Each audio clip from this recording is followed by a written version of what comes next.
Book 1. DigitalHawk holds and owns no copyrights to the reading of Mike Lindell's book, What Are the Odds? Published in 2019 by Mike Lindell Publishing, LLC.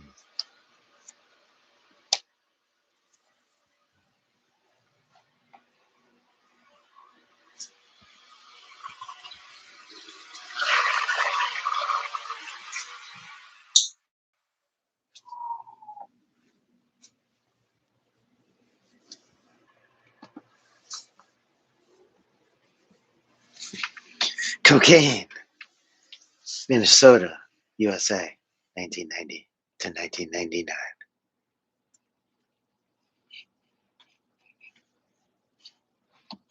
Cocaine, Minnesota, USA, 1990 to 1999. Chapter 1, Schmitty's, Summer 1993. Standing behind the bar at Schmitty's Tavern.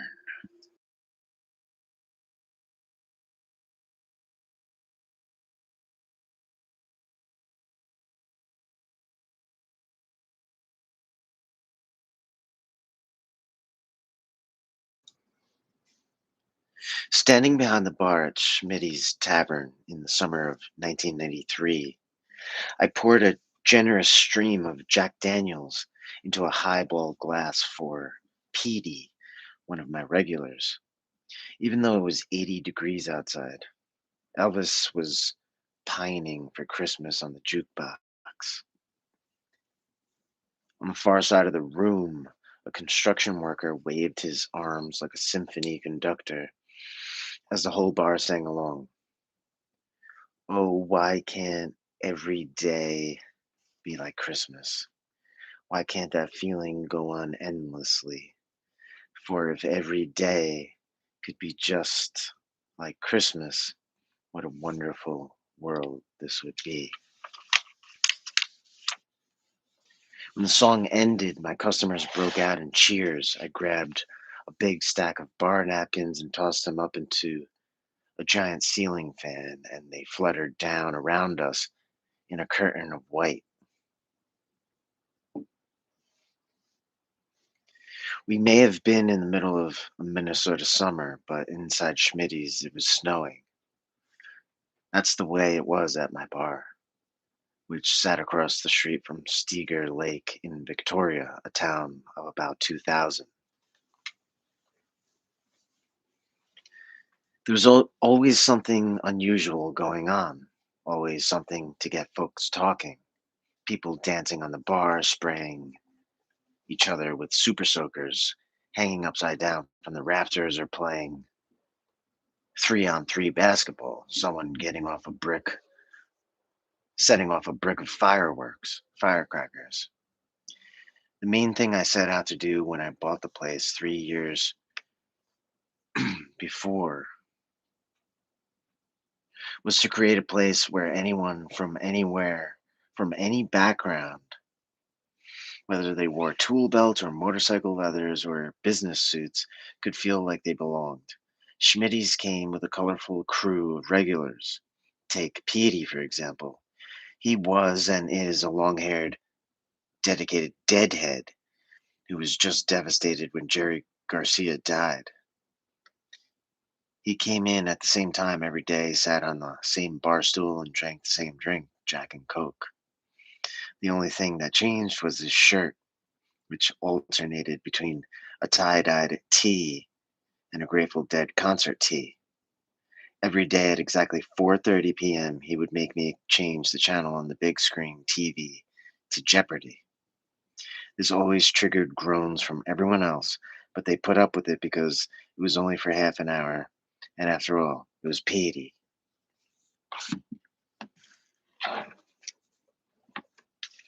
Most of the regulars had grown up together in Victoria: Skelly, Petey, Pokey, Flyman, Mohawk, Sibby. There was Toad and Tom, too, and Tom's older cousin, Tony. They came from good German stock with names like Schmieg, Bogle, Shrimp, Notterman, and Schneider, along with the Diethelm, the Diethelms, who had descended from the man believed to have settled the area in 1851. The whole town was a mashup of brothers and sisters and cousins and in-laws from big Catholic families. I loved them all. Victoria had two gas stations and two churches, but three bars. I had been running Lee Michaels, another bar I owned a few miles away in Chaska, Minnesota, when my friend Wayne Hilk went down to check out Schmitty's for possible purchase. After sitting in the bar all night, he called me the next morning with the results of his reconnaissance. Mike, you wouldn't believe this place. People are falling down drunk. They're rowdy and throwing stuff. It's a nut house. Wayne finished by telling me he didn't want to have anything to do with Schmitty's. Meanwhile, I was thinking, this sounds like my kind of place. So I bought it, or more accurately, gambled for it. That was in 1990, and since then, with help from my regulars, I had built Schmitty's into a bar like no other, a daily escape from reality, a place that carried amazement on tap. It wasn't an accident that Elvis was playing on the jukebox in the middle of summer. Whether you showed up for a Monday lunch or a Friday night outing, Schmitty's would pump out the same holiday vibe.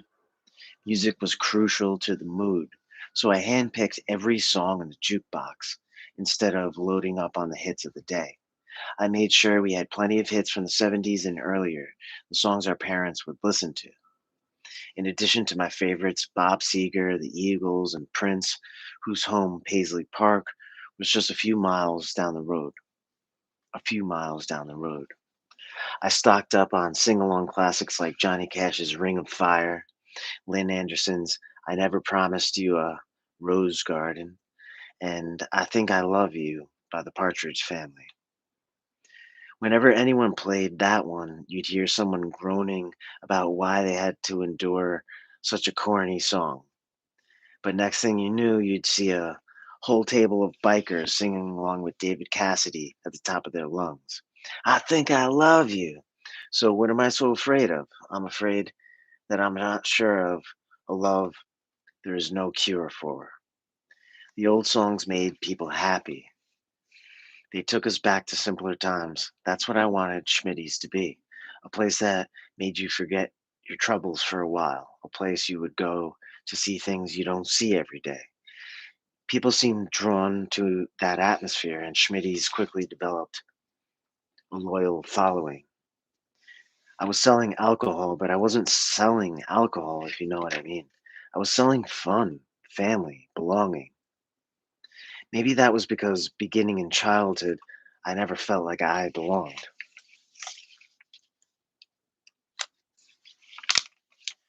Chapter 2, Crazy Things, 1968.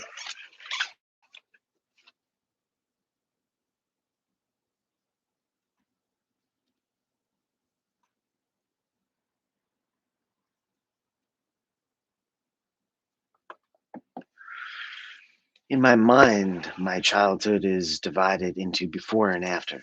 It's funny what I remember about the last day of before.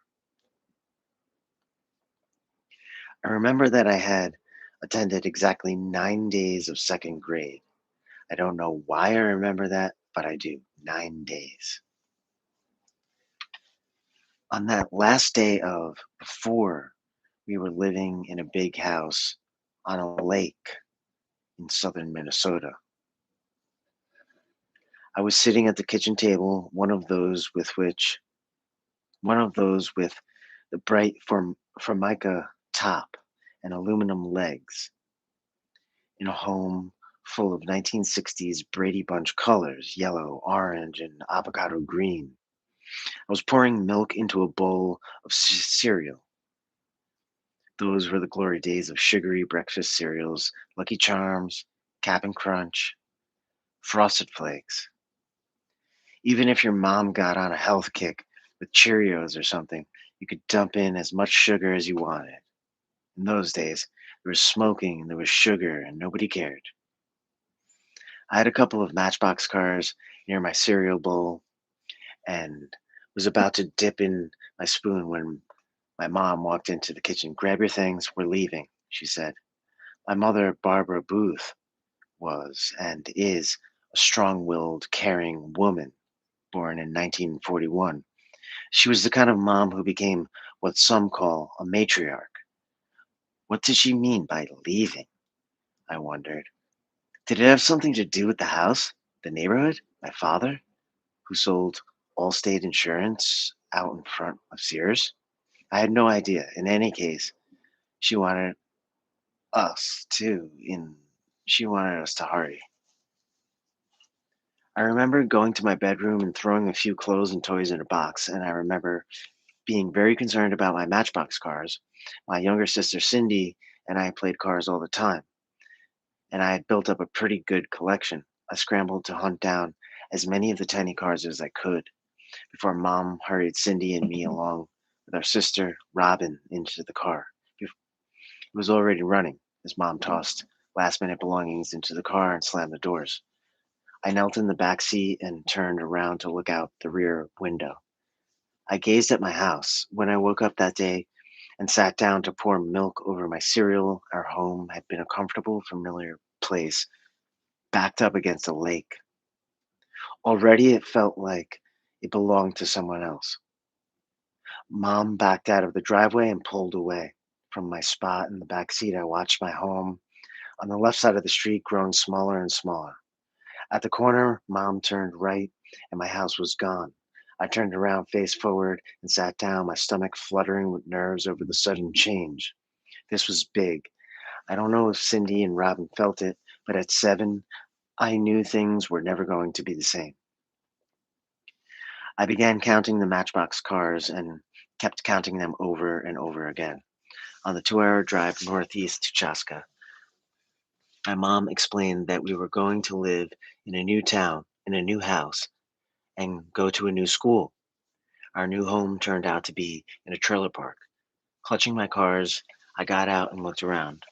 There were maybe 45 trailers lined up in rows 4 deep and organized around a gravel playground with monkey bars and a merry-go-round. Directly across the street was the Gedney Pickle Factory, and to the west of that, a sugar factory. Inside the trailer was tiny. Inside the trailer was tiny. The hallway so narrow that I could put one hand and one foot on each other wall and climb to the ceiling. The next day, at my new school, surrounded by new kids, I kept very quiet. I felt awkward and different. That's normal, of course. What wasn't normal was that feeling never went away, ever.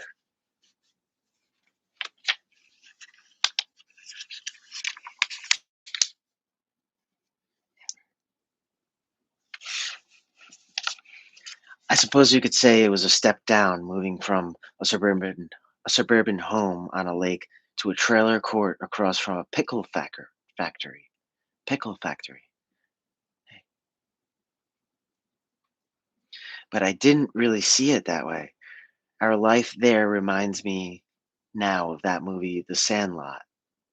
Kids everywhere and ball games in an open field that was really just a sticker patch.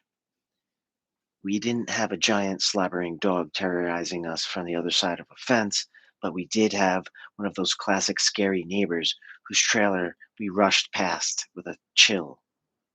He was probably just a grouch. Those were the days when kids could leave home after breakfast and not come home until sunset, and we had lots of places to seek adventure. Like the Sandlot's Scotty Smalls, I was the kid from the broken family trying to fit in. I always had a weird feeling that I was different from the other kids, but soon I learned a technique that made up for it, a new habit that would become a pattern that lasted well into adulthood, showing off.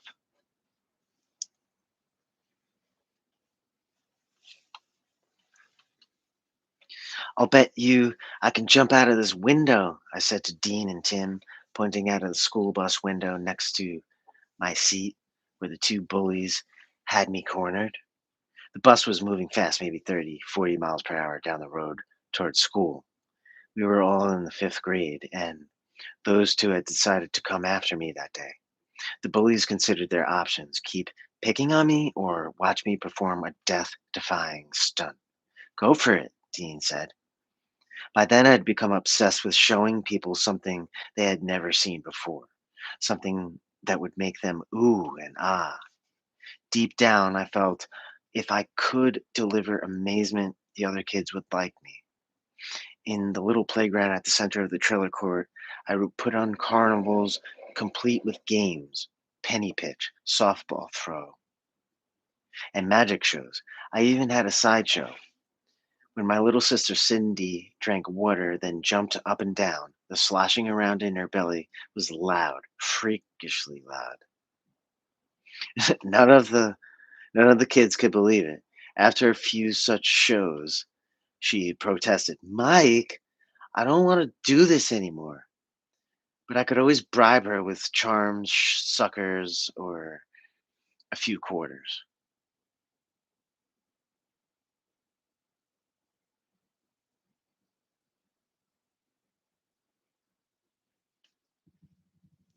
Once, when I was 9, I bet the trailer court kids a quarter that if they buried me up to my neck in the sandy soil of the sticker patch, I would find a way to escape.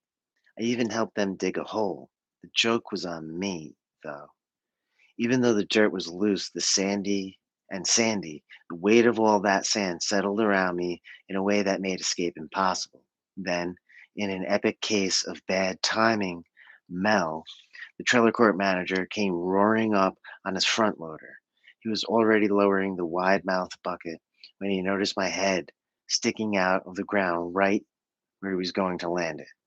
At the last second, Mel halted the bucket's descent and climbed down. "What in the hell are you kids up to now?" he yelled. This idea of jumping off the bus, though, was my riskiest stunt yet. It was the middle of winter. Snowbanks lined the road and filled the ditches where the plows had come through. I was wearing one of those big blue parkas with the fur lined hoods. At Dean's dare, I stood on my seat to lower the top pane of the bus window.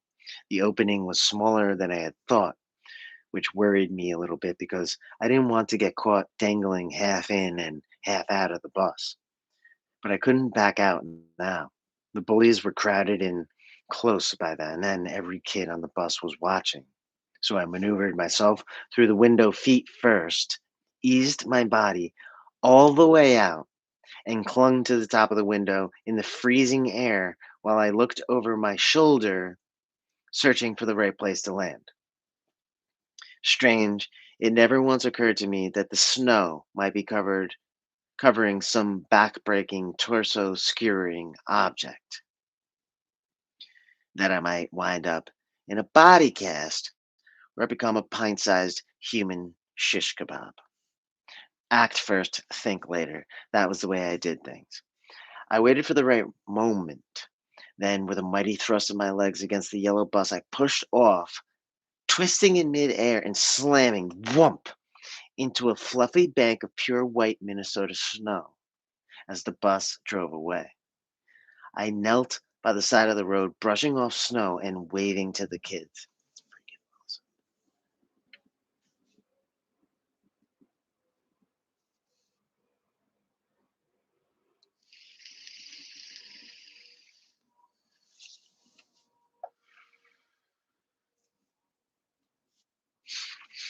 The thrill didn't last long. The bus made it only another block before the driver hit the brakes. At that point, I didn't stick around to see what was going to happen. I took off running down a side street.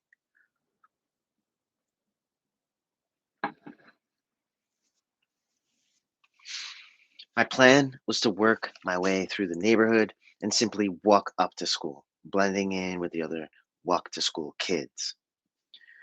But that part of my plan didn't work. When I got there, the principal was waiting for me at the door and he did not look pleased. The bus driver had snitched.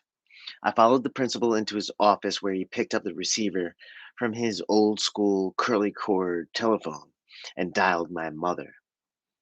He described my stunt for her, focusing mostly on the worried bus driver and the excellent reputation of Chaska Elementary, which left out all the best parts, I thought. Mike is a good student, the principal said into the receiver, but he keeps doing crazy things. We just don't know what to do with him. Chapter 3. Lots and Lots of Cocaine, 1993. Yes, yes. At Schmidt's one night in 1993, with my full approval, the regulars were literally swinging from the rafters. The bar was crowded, packed wall to wall. I'd been thinking of all the little jobs that needed doing, and one of them was replacing the ceiling tiles. They were those 18-inch white acoustic tiles held in by wooden crossbeams. I glanced up and appraised the ceiling. Between the constant fog of cigarette smoke and post softball tournament super soaker water fights, the tiles had turned a dozen shades of ugly. About that time, a couple of the regulars, Skeeter and Kamala, walked in.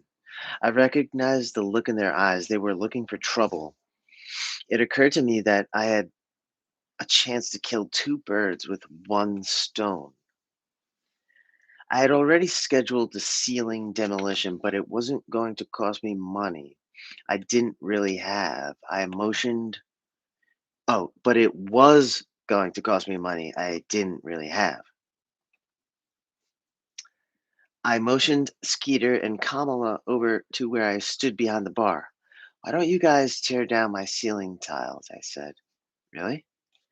Skeeter said. Both men's eyes lit up at the thought of destroying something without getting in trouble for it. Right now?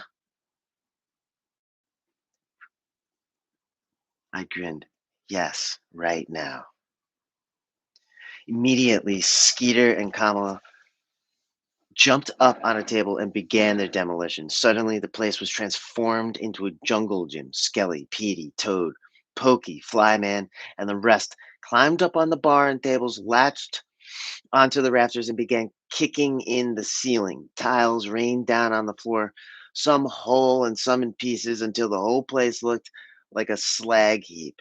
During all this, some lady marched over to my bartender, Jerry, and huffed, "Would the owner approve of this?" "Why don't you ask him?" Jerry said, nodding my way. "He's standing right there." The lady turned to me with a pained expression. "Why would you ever let them do this?" she asked. I just smiled and said, "Oh, let them have their fun." So she looked at me like I was nuts and huffed her way right out of the door. The truth is, it was nuts, but there was a method to my madness. I knew that woman would go and tell all her friends about the craziness at Schmidt's.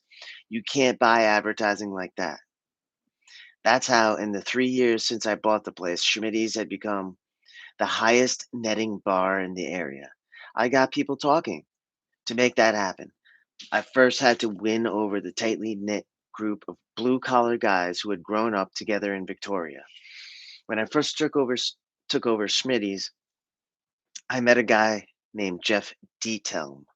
Everybody called him Jiggers Detelm, who was a member of Victoria's founding family. He told me, "We run this town. If we don't like you, we'll run you out."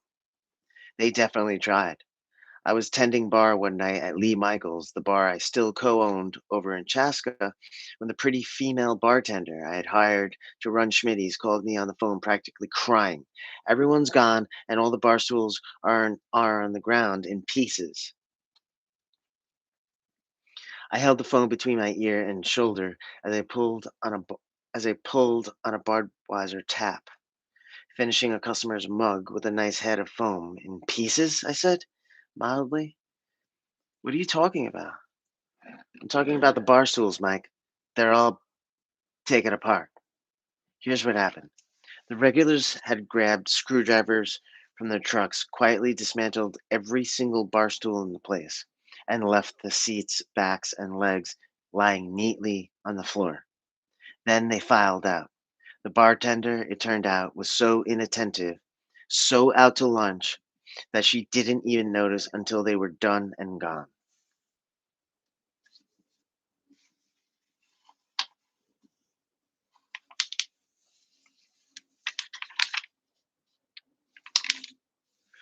The regulars were making a statement. We don't care how pretty you are, you're a terrible bartender. The regulars might have considered it a bonus if the new owner they were testing out had gotten roaring mad when he saw the damage. But when I got there and realized what had happened, I thought their stunt was genius. That was one of the coolest things I've ever seen. I told them, and I meant it. They didn't just yell at the barkeep because they couldn't get drinks. Instead, they decided to do something crazy to get her attention and mine. The bartender decided she'd had enough and quit, but the incident made me more comfortable at Schmidt's. It gave the regulars and me something to talk about, and I began spending more time there tending customers. We had bonded over the stunt, over their stunt. They pulled another one soon after when America's Most Wanted picked Schmidt's as a filming location. The producers decided the bar resembled one related to a crime that had taken place in Wisconsin. To serve my customers and the film crew, I set up tables outside where I kept serving drinks. But when the director ordered pizza for his crew, the regulars intercepted, scarfed it down, and sent a delivery boy off to present the director with the bill. I thought that was hilarious too. That's awesome. Of course, I also bought another round of pizzas for the film crew. With that and other antics to follow, I became the conductor of a band of fun loving tricksters who liked to show off and who loved a good story. Finally, I felt like I belonged. It was something I hadn't felt in a long time.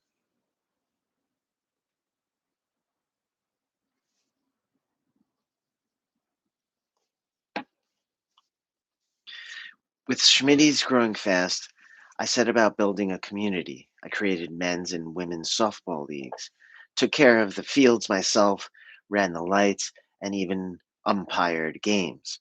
Schmitty's sponsored a couple of the teams, and when the softball games were over, most of the players and spectators would head over to the bar. I also set up pool and dart leagues to give people another reason to make Schmitty's their regular hangout. This drove more beverage sales, of course, as well as food sales from the new kitchen I built.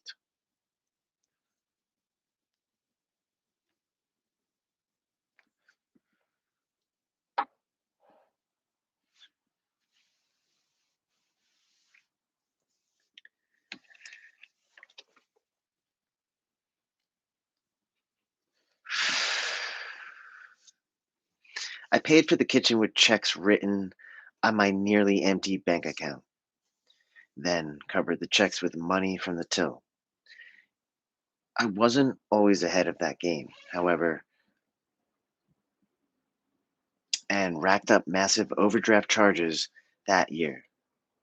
On the other hand, I accepted as many bad checks as I wrote. Victoria was a working class town, and I knew most of my customers were living paycheck to paycheck just like I was.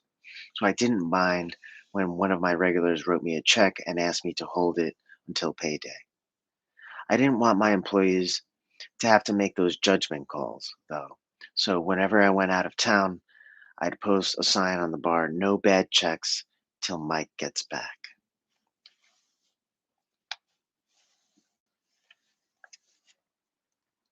He posted a,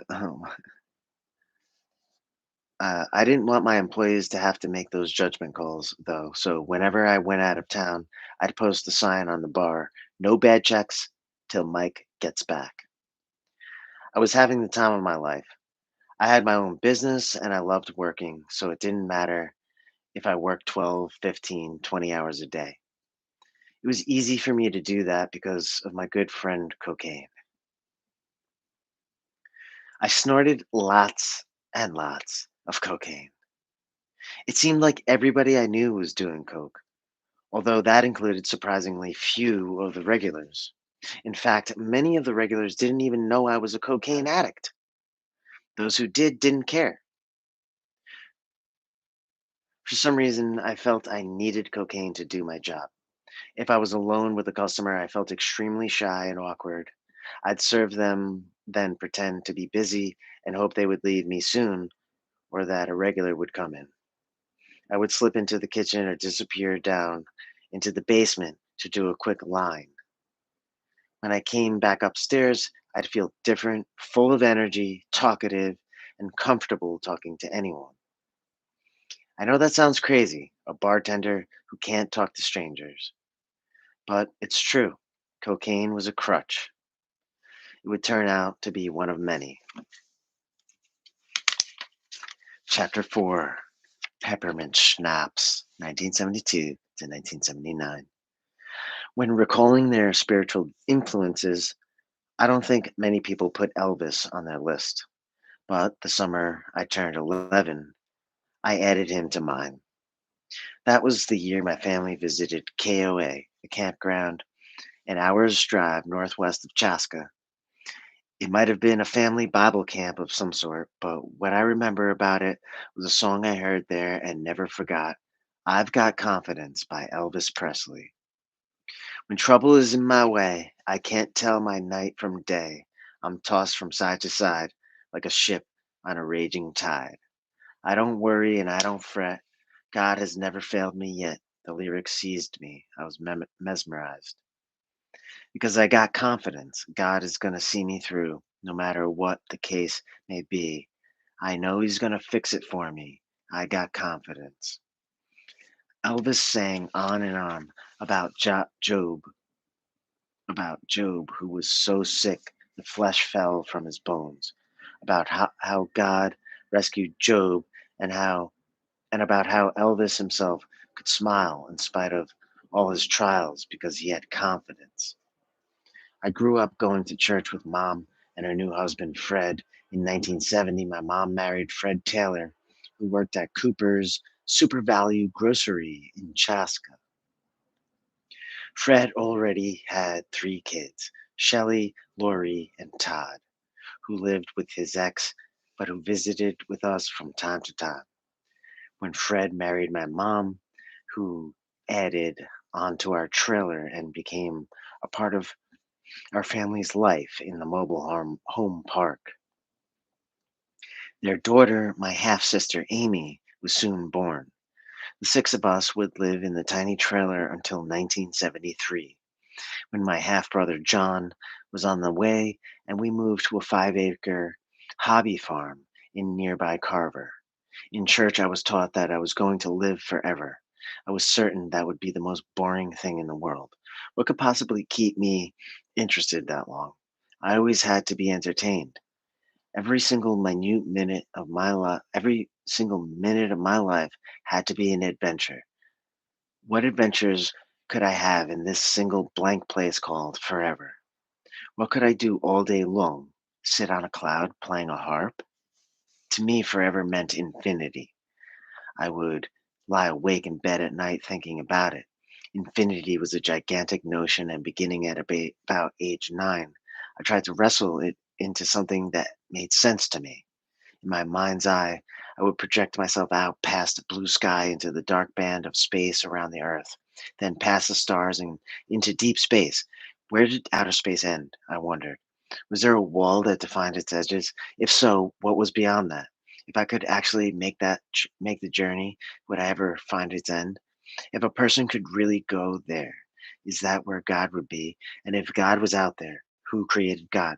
In Sunday school, the teacher would tell us that we needed to accept Jesus into our hearts. That way, when we died, we would go to heaven and not to the other place. Funny thing was, I knew instinctively that I was too young to be concerned with any kind of eternal accountability.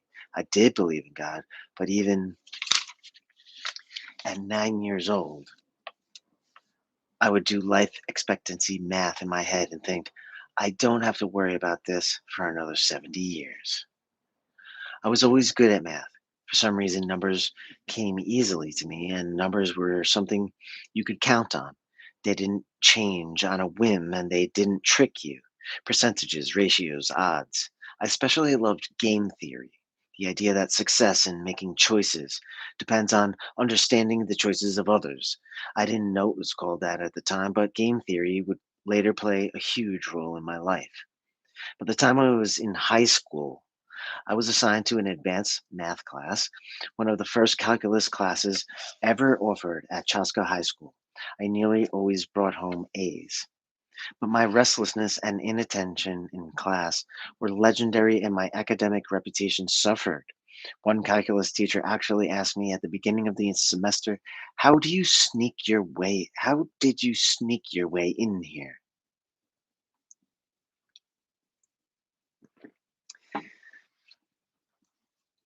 No one in the 1970s was talking about ADHD or kinetic learning.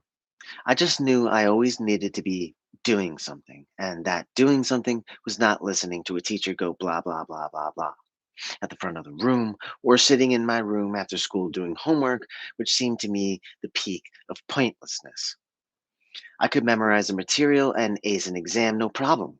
But homework and projects, and worst of all, group projects, required two things that were, to me, like kryptonite. One, sitting still. Two, talking to other people.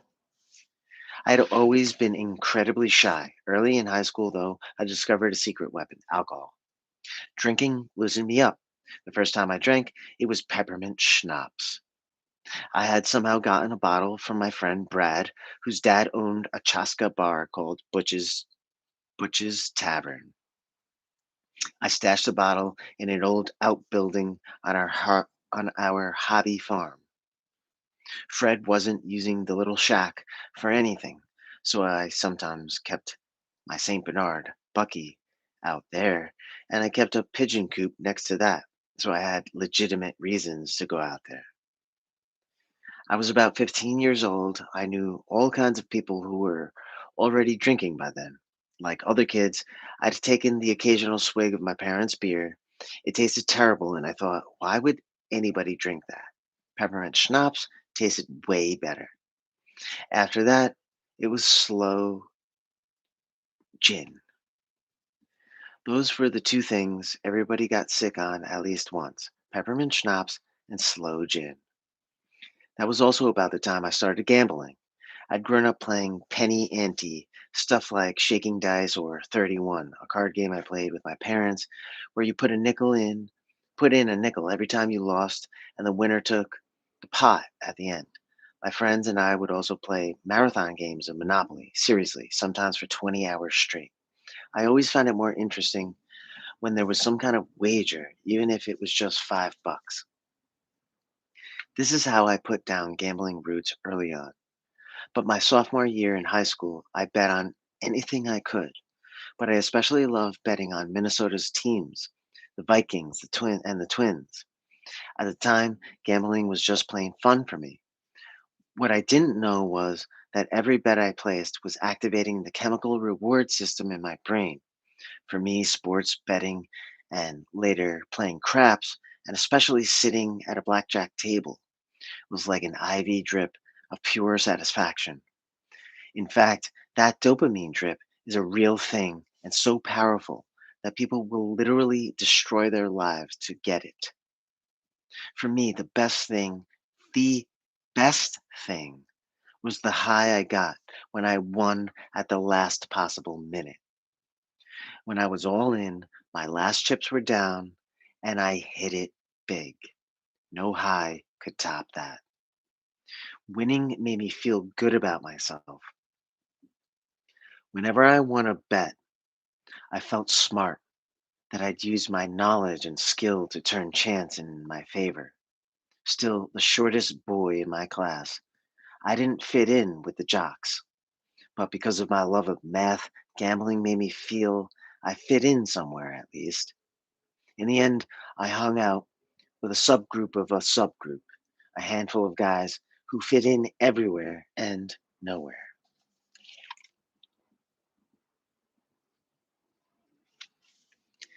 That alone should tell you something about the quality of my high school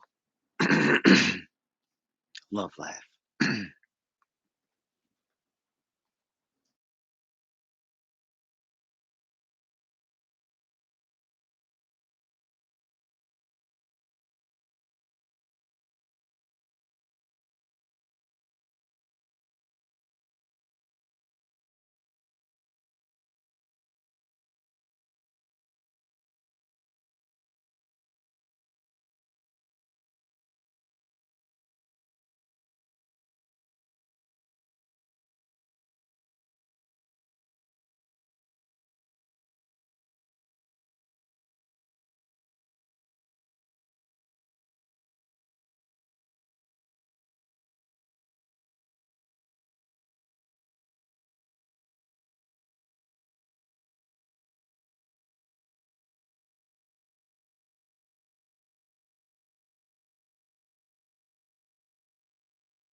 Winning made me feel good about myself.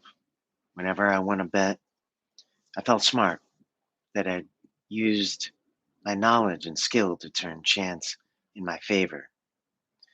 Still the shortest boy in my class, I didn't fit in with the jocks. But because of my love of math, gambling made me feel I fit in somewhere at least. In the end, I hung out with a subgroup of a subgroup, a handful of guys who fit in everywhere and nowhere. That alone should tell you something about the quality of my high school love life. Someone once asked me, I felt when I tried to talk to girls, I said, I don't know because I didn't talk to girls. I'm serious. I just didn't talk to them. I did have a crush on a couple of different girls, but I never even came close to telling them. Are you kidding me? I could never even get out of the starting gate. That would have meant risking rejection. Instead, I would lose myself in music like the Eagles' greatest hits album, Oh, Sweet Darling, You Get the Best of My Love. I'd listen and picture myself fulfilling my most cherished dream, finding a forever girl, getting married, and raising a family together in a house with a white picket fence. I didn't fantasize about what I was going to be when I grew up. No, it was all about finding the love of a woman and building a family together. I even daydreamed about grandkids. Of course, there was one problem with my big plan. How was I going to find a woman if I couldn't even find the nerve to talk to one? The answer came at a drive in. When I was 15, I got a job at the Flying Cloud Drive In Theater, selling tickets, working concessions, cleaning up. That's where I met Donna, a cute and tiny blonde. Donna attended a different high school, and I was happy when the manager assigned her to work with me in the ticket booth. Since I got to know her gradually, when I finally got up the courage to ask her out, it seemed like the most natural thing in the world. I didn't feel in love or swept away the way I'd heard you'd feel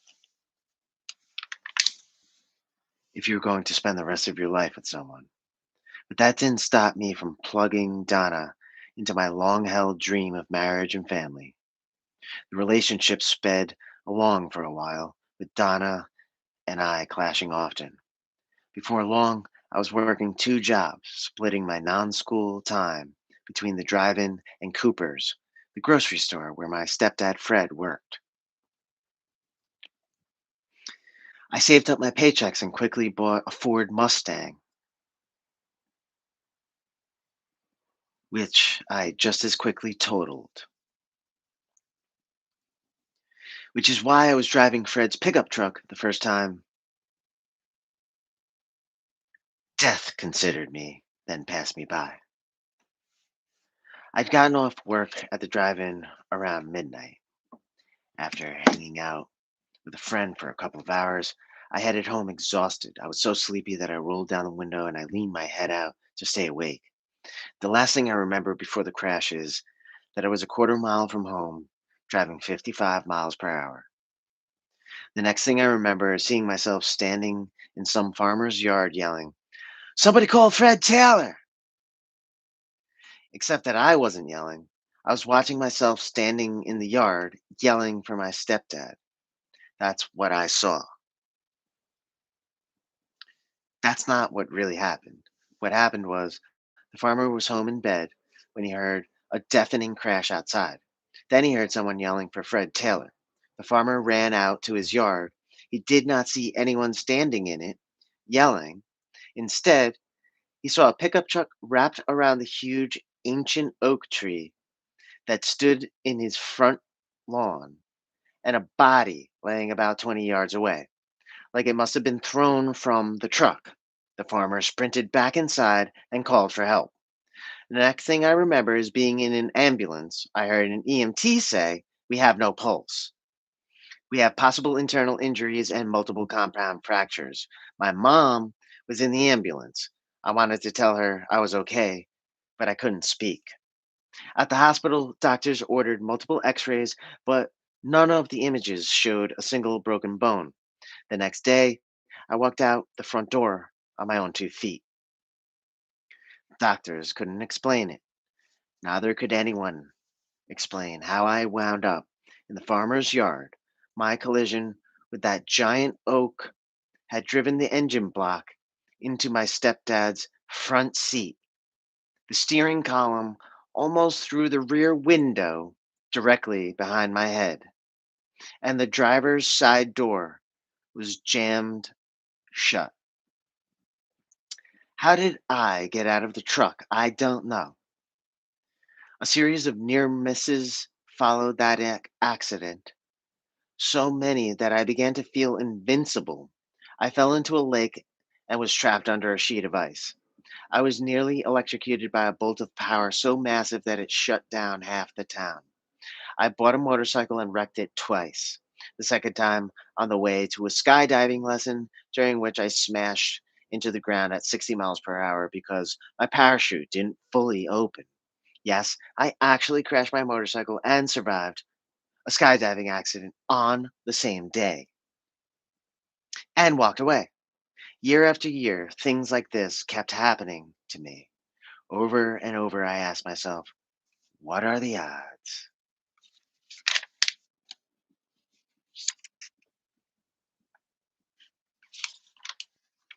This has been a reading of What Are the Odds? From Cracked Addict to CEO by Mike Lindell, published in 2019 by Mike Lindell Publishing LLC. DigitalHawk holds and owns no copyrights to the reading of this material for educational purposes only. Thank you in advance, Mike Lindell, for allowing the reading of this on YouTube. Thanks. Good morning.